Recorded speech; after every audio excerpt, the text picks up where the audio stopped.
So Thanks. let's start with just the you mentioned the concept of a 1031 exchange. I think most people are familiar with the words, maybe familiar with a little bit of the dates that might be in play, but not always all the nuts and bolts. And I'm wondering if maybe that's not a place to start, because if I understand right, that's kind of the trigger for uh, working with a deferred sales trust. Yeah, you got it. It's a great place to context because a deferred sales trust is kind of like a 1031 exchange. It's kind of like an IRA. It's kind of like a 401k. It's kind of like a lot of things. And we like to call it the Netflix way of doing things versus the old Blockbuster transactional way of doing things. So let's define a 1031 exchange and why it's like Blockbuster. Well, do you remember going to Blockbuster on a random Friday night, Darrin? Maybe 10 years ago when they were still around, and you see that movie behind that cardboard, and you're walking up to get that movie, but for some reason, someone's two steps ahead of you, and you're like, man, I missed it. Now it's sold out, and you're bummed out. But you get that second movie, and you take it home, but within 3 days, you forget to return it, and then you got a penalty. And then you forgot to rewind it, and you got a penalty. And then you had to drive your car back and forth and sit in traffic. Well, that is the old way of doing things. That's the 1031 exchange. And what we found out while I was going through all those struggles financially and working at Cheesecake Factory, my clients were going against the banks, right? And the number one cause was they had overpaid for property, and they had too much debt, not enough liquidity, and they let the tax tail wag the investment dog, right? And Right. they knew they were doing it, but they felt trapped because of the 30 to 50% capital gains tax and depreciation recapture, right? And the 04, 05, 06, 07 market before everything kind of turned. So they knew they were making poor decisions, but they felt they had no other way to get out except for just doing the 1031 and just buying and hoping and praying that the values would hold up.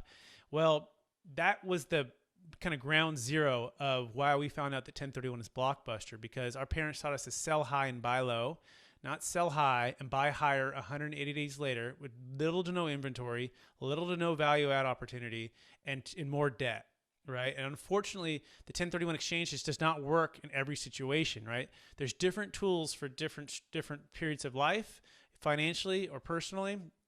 And with the 1031 exchange, a lot of our clients, they're baby boomers, right? They're in their 60s, they're or older, and they're looking at this and they're going, I've made my wealth. Why do I need to take on all this debt? New rent laws, new rent control, new toilets, trash liability.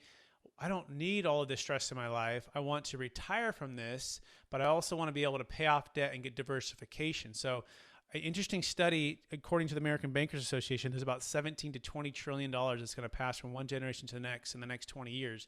And this is known as the largest wealth transfer in the history of the planet. In fact, there's about 77 million baby boomers turning 65 every day. I'm sorry, 77 million baby boomers in the US alone, and about 10,000 turning 65 every day. And they're faced with toilets, trash liability in large primary homes, investment properties, stock, other assets that are highly appreciated, cryptocurrency, and they're looking at huge tax, and they don't know how to get out. And again, the 1031 exchange is like Blockbuster because it only works for investment property.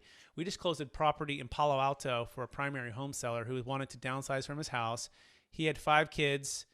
They're all gone. And he's like, I just want to retire, right? I want to downsize. Kids are all gone. I'm in this big house. Doesn't qualify for a 1031, but he used that. So the 1031 only works for investment property, doesn't work for primary, doesn't work for stock, doesn't work for other things. But the biggest thing is time, because it forces you to make quick decisions. Whereas the Netflix version, the Deferred Sales Trust, you can now sell high and defer the tax on the sidelines for as long as you want. And there was a story that kind of changed it for me. It was a gentleman who sold a $20 million asset in 2006. And he sold at the height of the market, and he looked around for a 1031, couldn't find it, used the Deferred Sales Trust for the first time, and he parked the money. Where? Stocks, bonds, mutual funds, conservative stuff, right? He's not a big stock market person, but it was better than paying the tax. And he sat on the sidelines, and 5 years later, that property that he had bought was foreclosed on. And the bank calls him back and says, hey, you know that property you sold? He says, yeah. Well, we just foreclosed on it, and we're just curious, would you want to buy it back? And he's like, well, maybe. What's the price? And he said, well, about 40% less than what you sold it for. He said, sure. So he was able to reallocate the investments in the Deferred Sales Trust, and he's able to buy that property back at 60 cents on the dollar, okay? All tax deferred. And so when I heard that story and understood the power of that, it changed everything. So that would be the first thing. It's a way to get time back to diversify, to get liquidity, and to wait for a deal to hit you over the head versus overpaying for a property that you know probably doesn't make much sense right now. You have just listened to another information-packed episode of Capital Gains Tax Solutions with Brett Swarts. We hope you enjoyed today's show and found it helpful. Visit capitalgainstaxsolutions.com to access the show notes and to access more resources. Don't forget to leave a review and join us again next time.